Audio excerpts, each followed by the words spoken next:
To be here tonight. I do a lot of public speaking, but not in my own community, so I was a little nervous tonight coming here. And, I'm so glad to be here.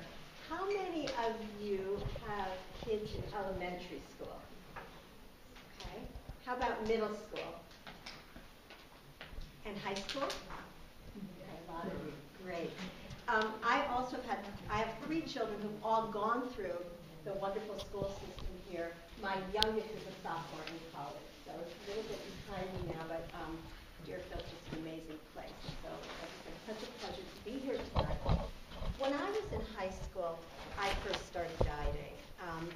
I'm a small person. I've always been a small person. If you saw my family, you'd see genetically we all are short, small. And in high school, I had a boyfriend who said to me, "Judith, you're so thin." I think he meant it as a compliment, but for me, I took it as, well, if I'm thin, probably thinner is better, and at least I want to make sure I don't get fat. And so I started dieting for the first time. My mom never dieted, and I had never dieted before that, but all the girls I knew were talking about diets all the time, and that's what girls did, and that's what they were talking about. So now I could kind of be part of the club. So I would do things like eat plain yogurt, and because I didn't like it, mix in sweet loaf. And I remember one night my mom was cooking, she was making meatloaf, and it smelled so delicious. And I stayed up in my room with the door shut, determined not to eat it, because it was too many calories, and feeling really virtuous. And if those of you who have dieted know what I mean, you can feel really virtuous and really in control. But then I started to binge on the can of pink frosting in the refrigerator, right? Yeah, pink frosting. This went on in college for me. I would eat from the salad bar, no dressing, and then binge on the cheesecake. And as this was going on, I actually started to gain weight. So that a male friend who, for some reason, was commenting, described my body now as Rubenesque. So now I really wanted to diet. I continued in grad school. I remember having lunch with a history professor and telling him I would never eat another cookie without feeling guilty. Now, why we were talking about my eating with a history professor, I have no idea. But this was what was going on for me through my early 20s. A lot of preoccupation with food, a lot of trying to lose weight and gaining weight the whole time. After graduate school, my husband and I moved to Boston. It was the summer off before my real life. And so for the summer, I got a job waitressing at Legal Seafood in Boston. Does anybody know Legal Seafood? I do some head shaking. So I was waitressing there, and we were living in a one-bedroom, a tiny one-bedroom, with no mirror, no scale. I was so sick of dieting by then, I just said, I'm not going to do it anymore. For the summer, while I'm taking the summer off, before I get back to my real life, I'm just not going to worry about it. So I'm waitressing at Legal Seafood. I discovered Steve's Oreo cookie ice cream mix-ins. It was before mix-ins were so popular. And just did my thing, worked, played on the East Coast, and came back at the end of the summer, and to my surprise, I had returned to what was a natural weight for me. So it clicked for me that it was actually the dieting itself, worrying about food all the time, trying to eat things, restrict myself, that actually was causing my binging. And I made myself a promise then that if I ever looked at a food and thought I shouldn't eat it because it was too fattening, I would have it to prove to myself I could. So that was sort of that. I went on with my life. As a social worker, I worked in the mental health center. And during that time, I had my first client who was really struggling with overeating in the diet binge cycle. And as therapists, we're trained to understand the why of everything, why emotional eating's happening, why you're reaching for food when you're not hungry. And I did a really good job of that. We understood everything about why she was overeating. And so she did a lot of work on those issues, working on her self-esteem, working on relationships, working on career choice. But the eating didn't change. She stayed with me in private practice, and I went on to do postgraduate work at Michael Reese Hospital, and I was on the eating disorder team. And that was the most interesting part of the work. And during that time, to support myself, I got a job with OptiFast. Do any of you remember the liquid fast from the 80s? Yeah. Okay. Well, I'm kind of embarrassed to say that I was one of the group leaders. I was in the group so that as people were drinking for 3 months, drinking shakes only for 3 months. Talk about willpower, right? 3 months just shakes. I was helping them with emotional issues, behavioral, what we call lifestyle changes. So as they gradually returned to food, they would be able to keep off the weight. And what happened is what we see happening with with every diet, not just about, with every diet. Eventually, the weight came back. But not for quite everybody at that time. There were a few people who had kept the weight off, and as I was leaving Optifeds, I'd had my first daughter, so this really is back in about 1988. They asked me, would I please do what was then called a maintenance group. It was like a lifestyle group, and at that time it was low-fat eating and exercise, and I agreed to it. So we went along, and by society standards, they were successful in that they kept the weight off, but in order to do it, they had to write down everything they ate. If they went to a party and there was a food they didn't plan for, M&Ms or something, they were in a panic. And many of them were exercising compulsively, like 2 hours a day, to keep the weight off. And what I saw is that while they were successful by society standards, they were completely preoccupied. This was not a healthy relationship with food in their body. And I thought, if this is what I'm helping people to do, I don't want any part of it. Around that time, I read the book, Overcoming Overeating by Jane Hirschman and Carol Munters. I see a couple heads shaking. And they're really pioneers in the non-diet field, and they talked about how diets themselves were the problem, that the diets were actually triggering overeating. And as soon as I read that book, I knew, because it really fit both my personal experience, what had happened to me in Boston, and my professional experience. And at that time, I made a decision that I was going to go the non-diet route. That was in the early 90s, and I've never looked back. So that client I told you about, the one who did all this great work around understanding her psychological issues, once I got this non-diet part, I referred her to a colleague who had a non-diet group, and then she was able to break into the diet binge cycle. So you can hear that I changed the conversation for myself and the way I worked with clients, and that's what we're going to be talking about tonight, is how to look at your own conversations that you're having in your own mind, in your own head, with your friends, with your children, and to think about, to reflect on those conversations and think about what really promotes a healthy body image. Okay, so I want you to take a moment and just think for yourself, if you had to write a sentence, what is a healthy body image? You're not going to have to say it, you're not going to have to really write it, but just think for a moment, what is a healthy body image?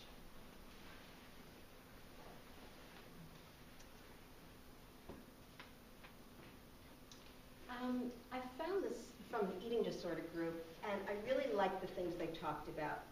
Body image is the perception that a person has of their physical self, and it's also the thoughts and feelings a person experiences as the result of that perception. These feelings can be positive, negative, or a combination of both, and they're influenced by individual and environmental factors. This is the part I love. Positive body image occurs when a person is able to accept, appreciate, and respect their body. So what 3 great words those are. Accept, appreciate, and respect. Notice in the definition that there's not a single word about weight, not a single word about body size. Nothing that says that to have a healthy body image, you have to weigh a certain amount. And I think that's really important when you're thinking about your children, because we get caught up so easily by, like, if we're good parents, we're going to keep our kids at certain weights. We want them to feel good about themselves. But sometimes that focus actually derails the process of a healthy body image. And just remember, I love that little baby. I don't know if he or she.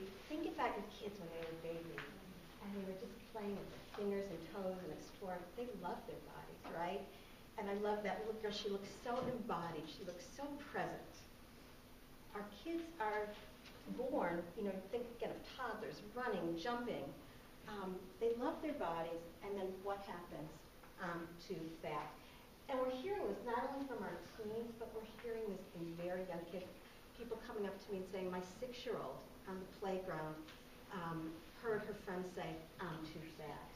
And I always clench inside because I think it's so painful when little girls and older girls and boys, I'm going to be referring to girls a lot, but this is boys too, are feeling they're too fat.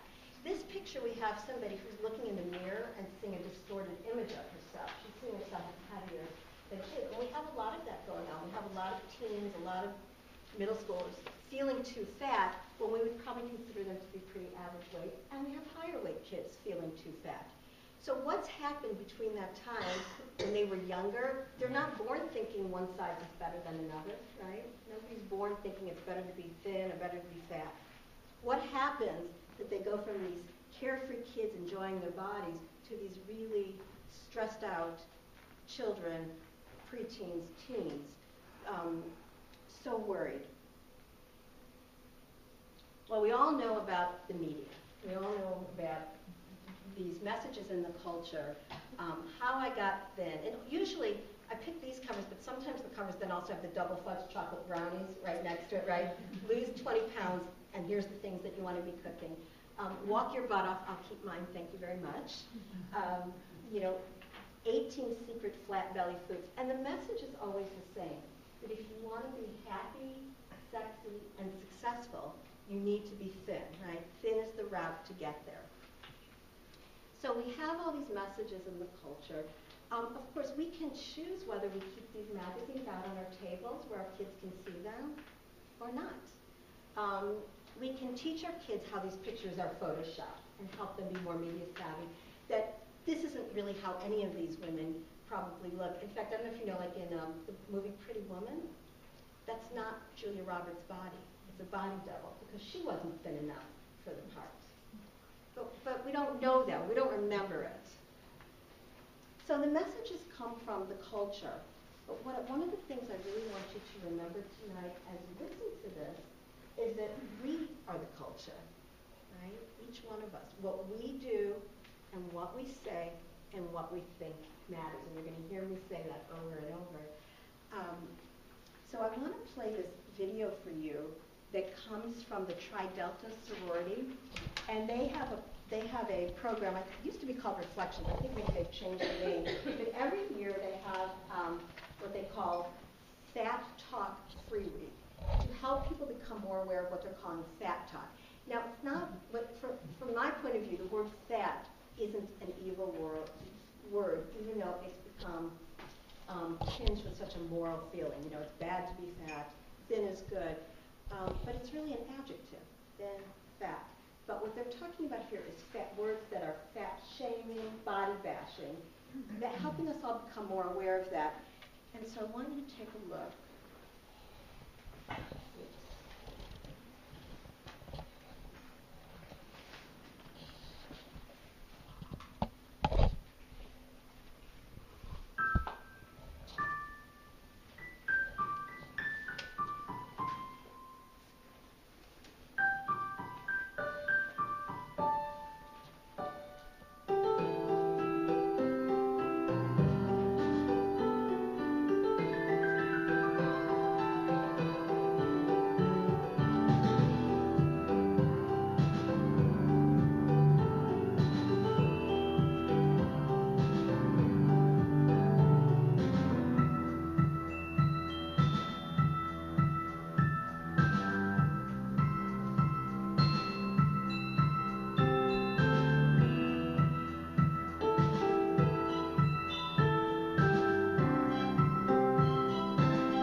powerful, isn't it?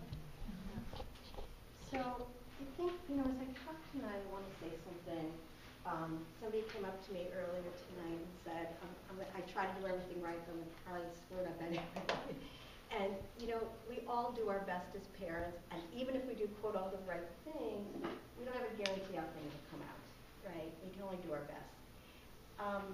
Also, we're all part of this culture. Most of us here are women tonight, and we've integrated the cultural messages, so we may be struggling with our own body image, our own relationship with food. So I want you to keep that in mind as I'm talking tonight. This is not about shaming anybody or blaming anybody, but really about having compassion for ourselves, that we are trying to figure this out for ourselves, to pass down the right messages to our kids, our boys and our girls. Keeping that in mind, I want you to just think for a moment, after watching this whole idea of fat talk and maybe something we say, if you can think of something that maybe, as you reflect, you're saying that's passing on a message about weight, about it's better to be thin, about it's good to, certain foods are good or bad, anything that might contribute to the idea in your kids that, yes, I better be careful, I better make sure I stay thin. Just think for a moment, and I'm actually going to ask you to just turn to your neighbor if you're comfortable, and just tell them real quick something you can think of that maybe you've said or say. Just take about 30 seconds to do that. And if you don't do it, it's fine. You don't have to make it.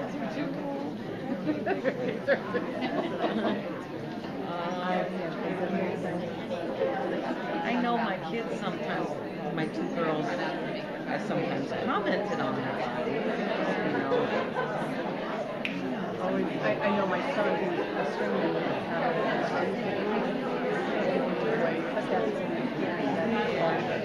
Okay.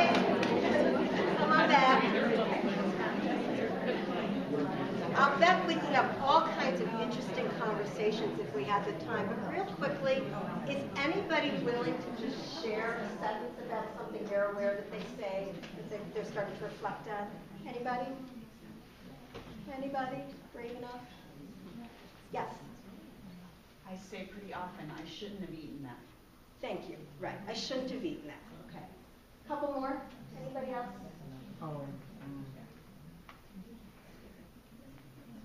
Yes. I have the opposite problem. Just today I made my son weigh himself at the doctor's office because we were there. But I think he's too thin. Okay. So I have my issues on him. On the other side. Okay. One more? Well, or coming home from shopping and being like, well, of course nothing fits. There you go. Nothing fits. Right. Yes. Thank you. So those are the kinds of things. I mean, they're normal comments in our culture. We say them all the time, and we don't really think about what messages we're giving. Really, that's what I am here tonight to do, is to help you just look at those messages. So why we need to have this conversation, the body type that most people are trying to fit into, that tall, thin look for girls, is only achievable by about 5% of American females. So if you think of a bell curve, everybody's trying to squeeze into something that just doesn't, it's not possible. We're not physiologically designed for it. Look at these numbers. 42% of first through third grade girls want to be thinner. 81% of 10-year-olds are afraid of being fat. And 78% of 17-year-old girls are unhappy with their bodies. And that's from the ANAD Eating Disorder website.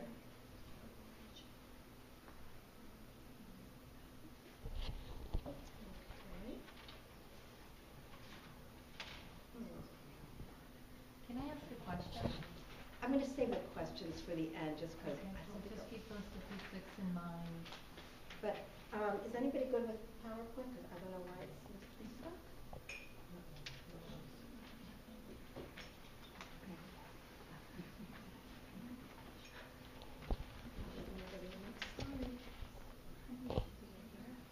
Usually they're just right here. Okay. You there? Okay. Stick around. Okay. Body satisfaction leads to dieting. We saw that girl in the mirror earlier. Nobody ever looks in the mirror and says, oh my God, I'm gorgeous. I'm going to go on a diet. I've never heard it. It's always, I'm too fat, my stomach sticks out, my thighs are too big, something. Over 50% of teenage girls and 33% of teenage boys use restrictive measures. 46% of 9 to 11-year-olds are sometimes or very often on diets. 91% of women surveyed on a college campus had attempted to control their weight through dieting. So we have a lot of people dieting. Pam, will you stay? I don't know what the issue is. And my next slide will show something about dieting. Now again, in this culture, we see dieting generally as a good thing. If you're not the weight you want to be, we often think of it as self-care. But, and I'm sure many of you have heard the statistic, 95% of dieters will regain their lost weight within 5 years. So the thing about dieting is that just about any diet will work in the short run. You'll see weight loss, and because it works at first, when it fails later on, people think it's their fault. They must have done something wrong. But think of this number, 95%. In Diet Survivor's Handbook, we use the story, if you took your child to her pediatrician or his pediatrician with a bacterial infection, and you were told, here's an antibiotic, 5% chance it'll work. Wouldn't be so happy. But all right, so you try it. Okay, maybe this will be the right one. But your child doesn't get better, and you go back to the doctor, and your pediatrician says, well, here's another antibiotic, 5% chance it'll work. Well, at this point, you're going to be mad. You're going to want a different solution, a different doctor. But people keep going on diets despite the fact that that's the outcome. Now, we all know that person who lost weight and kept it off, and that's who gets held up. Well, if they can do it, I should be able to, even though, again, if think of yourself, maybe your own history, your friends, your family, most people will end up gaining weight. And I won't go into the physiological reasons tonight, we don't have time, but people then end up higher. The more you diet, the better your body gets at storing fat. So the worst way to lose weight is to go on a diet. Teens, this is really important. Teens who use weight control behaviors, restricting, laxatives, purging, but just even restricting any kind of diet, are at greater risk for weight gain as well as binge eating and other eating disorders compared to their peers who don't diet. So if we're thinking about eating disorders, we're thinking about binge eating and weight gain, we want to help our children not to go on a diet. And real quickly, I just want to go over the diet binge cycle and how it works because it's so normative in our culture and it's hard to resist because there's everything that comes at us says lose weight, go on a diet, go on a healthy diet. But anytime you're restricting food in the pursuit of weight loss, it's a diet. Short-term, likely to work. Long-term, the National Institute of Health requires 2 to 5 years to be considered successful. We have a very high failure rate. So diets always start, like I said, with negative thoughts. And that person goes on a diet, and they can choose low fat, low carb. These days, the popular thing is to cut out gluten. Just about anything will cause weight gain, will cause weight loss. And when the weight loss happens, and if you've been in this cycle, you know it feels really good, right? You feel in control, you feel virtuous. Whether it's you or your children, you start to get compliments. Wow, you look great. What are you doing? There's a high, and it feels great. You have to wonder, it feels so great. Why don't people keep it up? But sooner or later, because of the physiological reasons and the psychological reasons, people break through the restraints, and when they do, they're not going for salad and they're not going for apples. They're going for the very foods they've restricted. When I make the point about deprivation, we use this in Diet Survivor's Handbook, and let me just, to make the point, think about this. Imagine that it's late Sunday evening, and you've just been alerted that there's a problem with the town's water supply. In order to fix the problem, the town will be shutting off its water by midnight and hopes to resume service within 24 to 36 hours. What happens? There's going to be no more water in a few hours. What's going to happen? Anxious? Are you anxious? What are you going to do? Stock up. Stock up. You're going to get it while you can, right? Okay. So, and also, do you notice yourself thinking about it more? Right? Well, this is what happens when we diet. Just the thought of a diet is enough to trigger, if I'm not going to have ice cream tomorrow, I better eat it all tonight, whether I'm hungry for it or not. And you start to think about it constantly, you become preoccupied, and become anxious. Eventually, the negative thoughts return, and what I always think is the most insidious part of the diet binge cycle is that all those compliments that came when the person was losing weight, there's silence. And there's so much shame for people in that point. The shame in the diet binge cycle is insidious. So first it's like there's something wrong with you to be ashamed of. And you do the thing you're supposed to do, you go on a diet that's guaranteed to fail, and then there's shame about that failure. And that's what people can stay stuck in. I just had a call from someone today. I'm in my late 50s. Do you think there's still hope? Can I still get out of it? I've been doing this for decades. And it can last for decades. And yes, there is still hope. But it's a shame people have to feel this way for so long. Okay, but if we're not going to focus on weight, what about health? Well, of course, that's a big one. We all want our kids to be healthy. In the handout you got, I gave 2 journal articles. If you have it in you to read a journal article, because I'm not going to be able to go into the detail about health, but weight and health is really important. But keep in mind a couple of things. One study of over 10,000 people found that men who were fit and in the obese category of BMI had half the mortality rate of men who were unfit and in the normal weight category. We tend to make assumptions that we can tell somebody's health status by looking at them, and we cannot. We cannot tell. You don't know anything about anybody's health in this room by looking at them, unless they're your good friend and they've told you. And there are all kinds of factors that affect health, and fitness is a huge one. If you're familiar with body mass index, you might be also surprised to know that people in the overweight category of BMI actually live the longest. People, and that's from the Centers for Disease Control. People in the normal weight and the low end of the obesity category have the same mortality rate.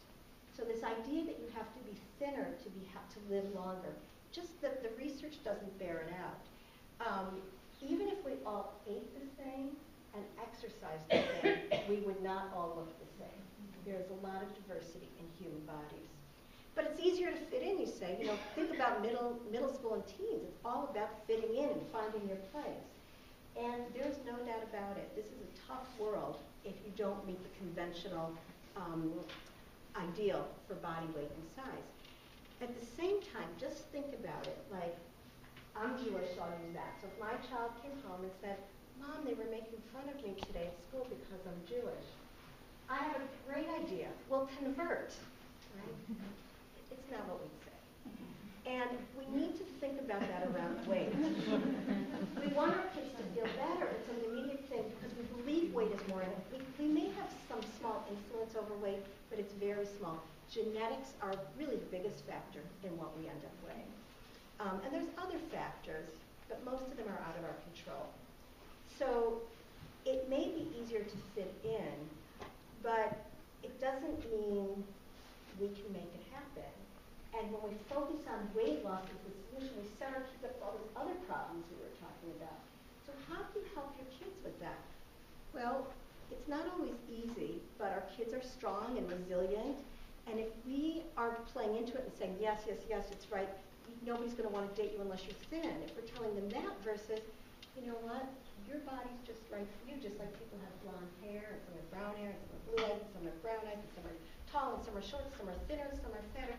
This is your own unique body, right? We have to help our kids. It's easier to fit in for preteens and teens sometimes if they drink. But we don't say to them, yeah, it's easier to fit in, go. Right? We say, here's how to be safe. Here's what you need to do. Here's how you stand up. And if there's bullying in school, we need to help our kids know how to stand up. Depending on the age, it may be appropriate to, get the school involved. On my list, there's a curriculum that's wonderful for schools where we can be teaching this in the classroom. Attractiveness. Again, just thinking about how culturally subjective attractiveness is. There's times in history where it's been the heavier body that is the attractive body. It changes. It's a fashion. Marilyn Monroe would have been fat, right? So, and I have a picture. When you go to the art museum, you don't see all thin bodies. And finally, self-esteem. Just know that in a group that compared, this is a research study that compared a diet group and a non-diet group. So they were all learning health behaviors. One was focused on weight loss. One was focused on other factors. At the end of during the first year, people in the weight loss group, their self-esteem shot way up. Well, that's not surprising. They lost weight, and in this culture, if you lose weight, you get all that good stuff. But after a year, as the weight came back, their self-esteem plummeted. And it was people in a non-diet group who were working on these ideas of appreciating and accepting and taking care of their body that actually saw the raise in self-esteem. I've been working on a children's book called Amanda's Big Dream, and I have some slides. I'm going to skip them in the service of time. But the idea in Amanda's Big Dream is we have this girl who's about 10 years old, and her coach makes a comment about her weight that bursts her bubble. And I put that in there because I just want to, again, make that point. The comments we might make just flippantly, or that the coaches make, or the teachers make, affect our kids' psyche. Now, we can't protect them from all of it, but we can support them by not feeding into the messages. So we're going to skip a bunch of slides. Sorry.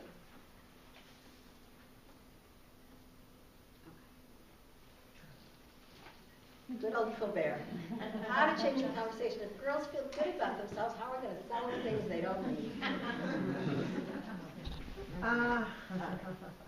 So, how to teach healthy eating patterns. I want to spend a little time on this because it's so important. The biggest thing that's happening right now is we have so much focus on what's good and what's bad. It used to be sex that carried that, it's a moral issue, and now it's all about food. And we have kids not only doing these whole restricting things, but becoming overly anxious, like, sugar is all bad, and this is bad, and getting really uncomfortable about eating, and that's a problem. Food is a basic pleasure. Our relationship with food, we want to feel satisfied and relaxed and peaceful. So I'm talking about healthy eating patterns. That doesn't mean only eating healthy, but having a healthy relationship with food. There's a framework called attuned eating or intuitive eating. How many of you are familiar with intuitive eating? A few of you. Okay. I do workshops that are half day, full day on attuned eating, and so what I'm giving you right now is an overview. It's described in both the books I have here, and I encourage you, if it's new to you and it appeals to you, to really learn more about this, because it helps you, it helps your kids develop an internal, reliable structure with food. Think about your kids again when they were babies. How did you know when they were hungry? They cried. They knew, right? They're born knowing how to eat. So you offered the breast or bottle, and how did you know when they were finished? They stopped, right? I mean, that's a basic skill that everybody is born with. And all kinds of things get in the way and get people disconnected from it. And so really the goal of attuned or intuitive eating is to reconnect with our natural signals for hunger. So if we had time, I'd ask you how you know when you're hungry. But again, in the service of time, I just want you to think about like that kind of empty or gnawing feeling that tells you that you're hungry. A lot of times when I ask people to say I get a headache or I get crabby, it's hard to concentrate, those are all signs you've waited way too long to eat. And when we get ravenous like that, we're at risk of overeating. Everything sounds good, right? It's like a desperate feeling. Everything sounds good and you'll eat more than you need. What's important with your kids to help them know that too. They do need to eat in the morning. You don't want them to go all day because they're just setting themselves up. They're not going to feel good. But the next part then, what are you hungry for? Think of a time when you were hungry and you ate something because you were supposed to or you couldn't get what you wanted. How did that feel? Anybody? How did it feel? Not satisfied. Not satisfied. Anything else? Frustrated. Okay. Now do the opposite. Think of a time you were hungry and you got exactly what you were hungry for. How'd that feel? Great, right?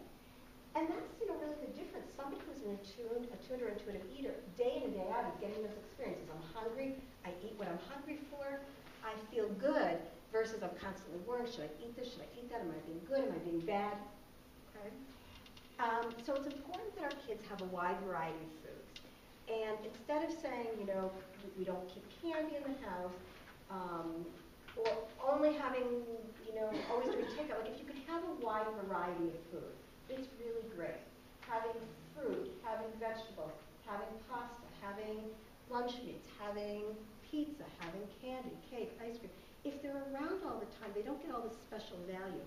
It's when we say you can't have them. Remember that deprivation we talked about. So kids who are told you can't have this at home, when they're at somebody else's house who has it, you can believe they're going to eat it because they better get it while they can. Again, we could spend a good hour or two on that, but the idea is to have a wide variety of food and let your child stay connected with his or her natural signal for hunger. If you eat when you're hungry, if there's a signal that says you're hungry, there's a signal to stop. Just think about that a second. If you start eating when you're not hungry, there's nothing to turn off, right? But if you start when you're hungry and you eat something satisfying, there's a moment where you say, enough. And if you trust that when you're hungry again, you're going to get to eat, it's safe to stop. So helping your children reconnect. Are you hungry? Are you full? And trusting them around that. Family meals are really important, and they can be really challenging. Again, I have 3 children, and they were all really active, so I know it's not, and I work, so it's not always easy. But to the extent you can have family meals at least a few times a week, they're actually protective. Again, research shows that they're protective against eating disorders, depression, drug and alcohol use. Being able to sit at the table and not argue over food, not have control battles over what you're eating, but to connect over how was your day, and here's what happened in my day, and that kind of thing. So if you can make that happen, that's great. One of the things that you want to think about with eating, especially as you're kind of observing your children, is if you're noticing any behaviors that really concern you. So if you notice that kids are really restricting, really skipping a lot of meals and under-eating, maybe disappearing into the bathroom, finding food wrappers, you might start to be thinking about, is there some kind of eating disorder going on? You might see a rapid change in weight. We now know that people can have anorexia and not be super thin. You can still be starving. So if you're concerned about that, make sure to seek out a professional therapist, talk to your doctor for that. And also to just be aware, at a less serious level but important level, is your child using food for emotional reasons? Are they eating when they're bored? Are they eating when they're sad? Because those are feelings all kids are going to have. And so we want to make sure if that's going on, we help our kids find other ways to soothe themselves. All right. Teach body satisfaction. So how do you do that? Well, we talked about some ideas of what not to say. Really making sure that you're not comparing. Like, those kind of comments like, oh, she looks so good, she lost weight. Cut those all out. But also think about, like, physical activity. Like, let's all go for a walk as a family. And when you work out, instead of saying, oh, I think I burned up a lot of calories, being able to say, wow, my body feels so good. In fact, I want you to think about, I was just watching a webinar by a colleague of mine from Colorado who I adore, and she works with high school students. And they say that if you don't want body hatred, stop teaching it. Okay? What they're saying is they really take in what their parents say. But I want you to think about, when's the last time in front of your children you said, oh my gosh, I feel so good. Hey, I'm looking great, I love the way this fits me, right? I feel really pretty today. We don't model that enough, and we should. And, again, when you think about modeling this and passing down the messages for the kids, it's going to have a lot to do with how you feel in your own body. So if these are issues you're struggling with, begin to think about how can I start to take care of this for myself. All right. So change the conversation with your children. How are you going to do that? Well, it's going to depend on your relationship with your kids. But one of the things you might do is you might say to them, I was at this workshop tonight, and I heard some things that are a little different. Like, how we always talk about good food and bad food. Well, I'm thinking maybe we're just going to stop that. I'm just going to put out a lot of stuff, and you get to decide what you're going to eat. I put in my handout, I remembered all of a sudden today that for Amanda's Big Dream website, we came up with these 10 body image ideas. And they're on your second page. Those 10 ideas really cover my talk today. On the back of the first page of the handout, this is from Tri Delta, and it's also a way to have a conversation with your children. It has all kinds of ways to think about positive body image, and you can sit down and say, hey, what do you think about these ideas? What do you think about us focusing on health rather than weight. What would that be like? Now, again, kids at this age, it's understandable. They're going to be focused on how they look. This is really normal developmentally. And so the goal is not to say to them, no more talk about weight ever, but to be there for them, to support them, to, on the one hand, understand how important this is to them, and at the same time, just giving these positive, healthy messages. And I put in this slide, too, because I'm aware that so often women are connecting around diet conversations and body conversations. I can't tell you how often at a restaurant, I really don't eavesdrop, but it's just so often that next to me, somebody's talking about their latest diet, and I just want to go, but I don't. I do have boundaries. but what amazing things we could achieve if dieting and body hate stopped being the main topic of conversation among women. Your kids pick it up. If that's what you're talking about with your friends, they're going to pick it up. So we shouldn't talk about plastic surgery and what we're going to get done next and all that kind of stuff. That is what I'm talking about. I got to change my whole life now. Yeah, Right. And I put up an invitation because what would we talk about instead? What about saying, how are you? What are you struggling with? What are you celebrating? You know, we have so much to learn from each other, to share with each other. And I don't mean this as a quick job, but diet conversations, they get kind of boring. There's so many more interesting things we can be talking about. So Judith, this all sounds great, but what am I supposed to do when a child says she's too fat? Well, it's a tough, tough question. I'm going to just tell you what not to do. Don't say, okay, I'll put you on a diet. We as parents, as moms, we want to fix things. When our kids are struggling, we want to make them feel better. If they're saying, I'm too fat, I need to do something, it's hard not to say, well, don't eat that cookie. But once we go down that path, we actually set them up for a lot of problems in their relationship with food down the way. Here's another thing not to say. When your average-sized child or your thinner child says, I'm so fat, don't say, no, you're not. Seems like that would be the logical thing to say, but what's the message? You don't have to worry because you're not. But if you were, then we have to worry. So instead say, you know, people come in all different shapes and sizes, and this is the body you have, and what we need to focus on is how you can feel your best in this body. Let's make sure you have clothes you love. Let's do things. Let's be physically active as a family. Let's make sure we have all the foods you love in the house, and include nutritious foods. But you are so much than your body size. That's part of you, and I love you the way you are. I love your kindness. I love listening to you play piano. I love who you are, and you are going to go out in the world, and you're going to thrive. Okay. So I'm going to, that's get shut down. All right. So I'm going to take some questions. I know I don't have a ton of time, but we'll see what we can do here. If anybody has written their question on the blue sheet, we'll come around and pick them up. There is one we'll start with that we got online before tonight started. Okay, and somebody else I know wanted to ask earlier, and I said, I missed them. Hand off your sheets to the women walking around. Toward the middle, toward the audience. So, how do you combat a healthy body image when school-age, middle school, and high school kids watch their moms getting plastic surgery, Botox shots, etc., to name a few? These kids are not stupid. They know when mothers look bruised and weird for weeks after. How do I address this with my children? Well, I feel like we've kind of answered that question. I mean, now I don't know if this is coming from a mom doing it or a mom who's her kids are observing it. Someone doesn't know how to answer their children. They're watching other women do it. So they're watching other women do it. I think that you talk openly. You ask them what they think about it, and you share with them how you feel about it. That a lot, people have the right to decide to have plastic surgery. At the same time, but our bodies change. I mean, our bodies are going to age, everybody, no matter what.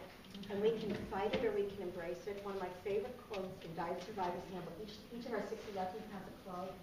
No man walks in the same river twice, because he is not the same man and it is not the same river. I mean, that's really an answer. Some of us, we tell your children, some people are comfortable with the changes in their bodies and some aren't. And then have a discussion based on your values about how you feel about it. But there's no doubt that person is correct. If our children are seeing us do it, we're sending a message about what's valuable. Okay, question number 2. What if you are always hungry for the wrong things? Donuts, candy, etc. So when people get into the good food, bad things, so everybody kind of giggled because those are, what was it, donuts, candy? Candy, etc. So we kind of think of those as, quote, bad foods. Well, if you really listen to your body, like our bodies are really wide, and food is both a source of nourishment and pleasure. And if you're really connected to your body, there's no way you're always hungry for donuts and candy and ice cream. There's also no way that you are always hungry for salads and apples and carrots. Our bodies like variety.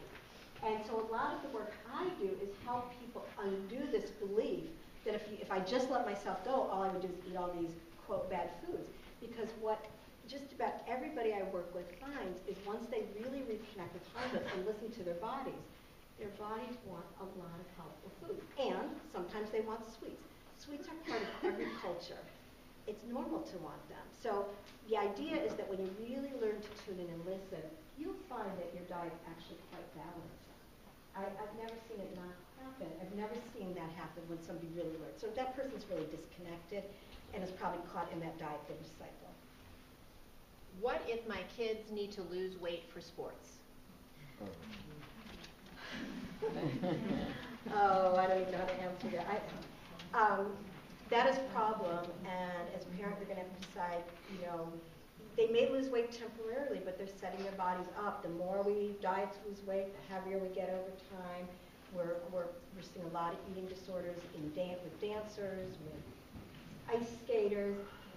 In fact, I'll say that I have 2 people here tonight. Jancy, you want to raise your hand? Jancy just is the new clinical director at the very brand new Renfrew Center. It's a nationally known eating disorder organization. I'm thrilled they're going to be here. I'm sure you're seeing a lot of eating disorders in kids with sports requirements. And Linda Glass is a private therapist who's been my big referral source when I don't treat anorexia and bulimia, so I appreciate them being here tonight. That's a problem. And like with Amanda, it triggers in the book Amanda's Big Dream. And I was talking to somebody who told me of an ice skater who had to withdraw because she had an eating disorder. So we have to be really careful. And as parents, you're going to have to make some tough decisions because you want your kids to play sports and you want them to be the best, and it's complicated. What do you think of the selfie culture in today's youth? Do you think that it's detrimental to their self-esteem? I mean, selfies are kind of fun. But there's also like an app where you can take your selfie and then you can make yourself thinner. See, I just heard that. So that's the thing. My daughter just told me I failed miserably anyways. It's too late for me. She's 17. But that's the thing. If we're taking selfies for fun, we're okay. If we're needing to, manipulate to look a certain way, it's a problem. What if your child genuinely needs to lose weight? What should you say? All right. What if your child genuinely needs to lose weight? Well, I'm not quite sure what that means. And if I knew more details, I might be able to answer better. But, if you just think of human diversity, there are always going to be super thin kids and there's always going to be super fat kids. Like that's the nature of a bell curve, and there's going to be.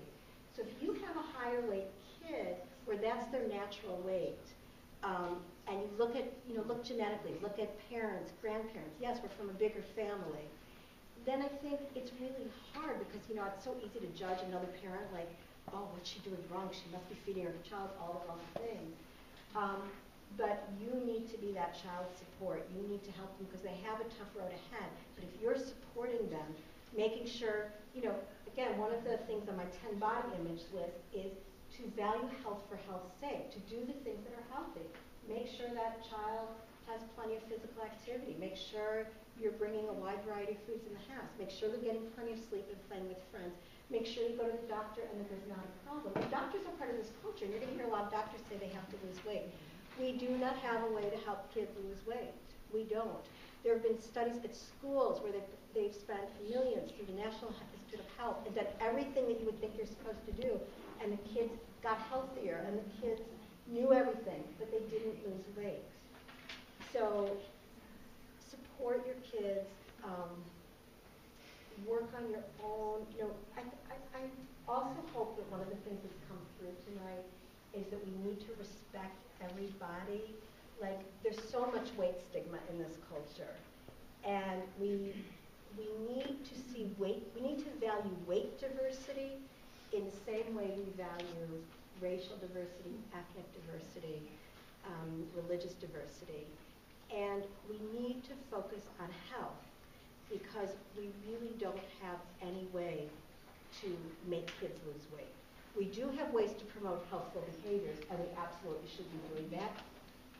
In the work I do, if weight loss happens, it's a side effect, but it's not the main goal. So the child, you know, if the child is sneaking food in their room and binging on food or using food for emotional reasons, you want to address those things directly. What if your child has a healthy body image but is overweight as determined by your pediatrician? How do you address this without causing problems? Can I say find a new pediatrician? No. You know, it depends. It really depends. There is a real range of pediatricians. I had a client of mine whose son is in the 95th percentile for height and weight, and the doctor said he's got to lose weight, and she's like, why? Like, he's out active, he's not overeating, he's just a bigger kid. So I think talk with your pediatrician. I've tried to put a lot of resources in. There's one by Ellen Satter, Your Overweight Child, Help Without Harm. Read up a little bit on some of the stuff that talks about how to feed kids. Another one is the Intuitive Eating book has a great chapter on dealing with the overweight child without getting into the restrictions, without getting into the, oh my God, you're going to end up with diabetes or something like that, because we're just making our kids anxious. So I know this is a really serious question, and I know it creates so much anxiety, and I know there's so much pressure to help the larger kid lose weight. And so I don't mean to be flip about it in any way. But if we're offering solutions that actually, I have that slide, first do no harm, that are creating harm, we're going to be better off supporting that child. And hopefully, again, I want to come back, and I know I'm going to need to end, so let me just come back to that idea. We are the culture. Yeah. We must be the change we want to see in the world.